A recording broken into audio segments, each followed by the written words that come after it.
À 6h45, Europe 1 vous répond. Thomas Soto. Le département du Loiret, symbole le plus fort ce matin de cette France qui est en partie sous l'eau. Vigilance rouge en vigueur au moins jusqu'à 16h, nous dit Météo France. Toutes les écoles du département resteront fermées aujourd'hui. Bonjour Nasser Meda. Oui, bonjour Monsieur Soto. Vous êtes le préfet du département du Loiret et de la région Centre-Val de Loire. Alors vous venez de faire un point complet avec vos équipes. Quelle est la situation à l'heure où nous nous parlons, 6h45 ? Alors la situation, en fait, nous sommes actuellement passés en vigilance orange pluie inondation pratiquement sur l'ensemble du département, sauf sur une partie est.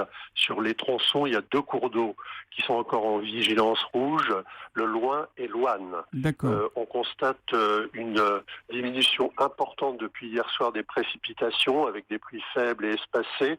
On attend entre 5 et 15 mm en cours de journée et on constate une stabilisation de la montée des eaux, voire une décrue sur l'Ouane. Bon, donc ça va un petit peu mieux. Combien de personnes n'ont pas pu dormir chez elles ?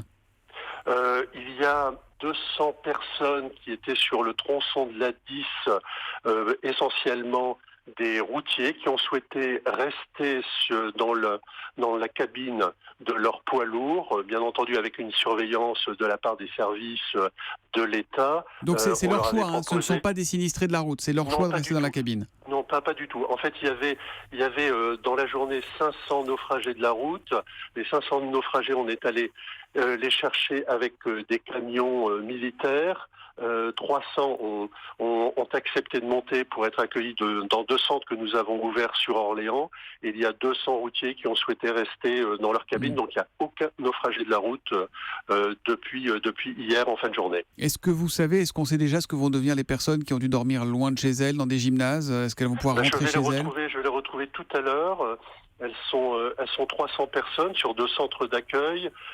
Donc on va voir avec la société d'autoroute Cofiroute à quel moment elles vont pouvoir récupérer leurs véhicules.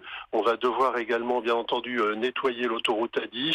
Donc il faut faire preuve encore un peu de patience, mais elles sont entourées et je vous dis avec mes équipes et les élus concernés, nombreuses associations, nous serons à leur réveil, à leur côté. Est-ce que, Monsieur le Préfet, vous avez des inquiétudes quant à d'éventuelles victimes ou est-ce que de ce côté-là, vous pouvez être rassurant ce matin ? Non. Il n'y a aucune victime, aucun blessé, il n'y a eu aucun accident. On a évacué 3 établissements pour personnes dépendantes, une clinique. On a évacué également pratiquement l'essentiel des détenus du centre pénitentiaire de Saran, plus de 400 détenus, il en reste 200. Donc toutes les évacuations qui ont dû être faites, plus de 530 évacuations, il y a eu 2200 interventions des sapeurs-pompiers. Aujourd'hui, on ne déplore aucun blessé, aucun mort. Et on peut saluer le travail remarquable, une fois encore, des pompiers, des forces de l'ordre, de tous les bénévoles. Absolument. Nous sommes un grand pays, je crois qu'on peut être fiers et saluer le travail des élus et de tous ces serviteurs du service public. Je reviens vers vous dans un instant, Nasser Meda, mais Laurent Cabrol, d'un mot, vous nous confirmez que la situation évolue plutôt favorablement dans le Loiret, dans cette partie du pays ? Absolument, oui, elle évolue très favorablement dans la mesure où, comme le disait Monsieur le Préfet, il n'y a pas de pluie pratiquement, où il y en aura très peu aujourd'hui.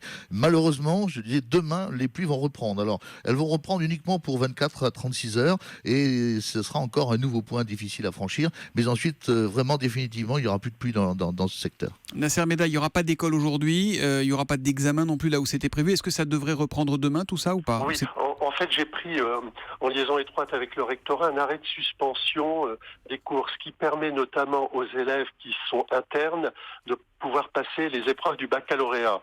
Donc tous ne seront pas en situation d'incapacité de passer ces épreuves, mais il n'y a pas aujourd'hui effectivement de cours et il n'y a pas de transport scolaire.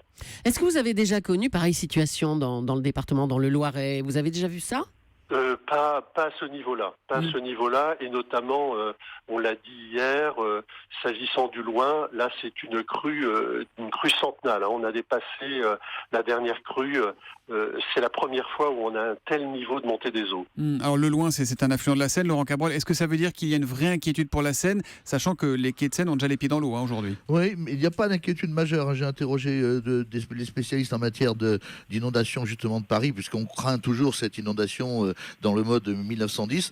Non, pour l'instant, et même certainement, n'en pas douter, nous sommes autour de 3,70 m. À Paris, vendredi, on atteindra 4,70 m jusqu'à peut-être 5,20 m. Et ça entraînera simplement la fermeture des berges. Mais n'oublions pas que le top du top, c'est la crue de 1910, 8,62 m.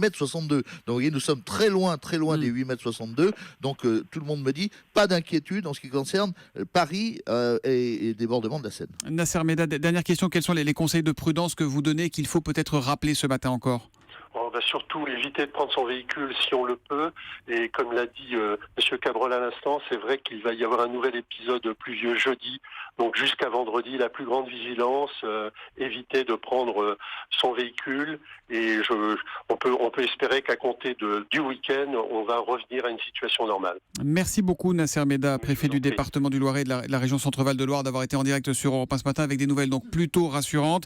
Merci également à Laurent, mobilisé comme toute l'antenne d'Europe 1 ce matin.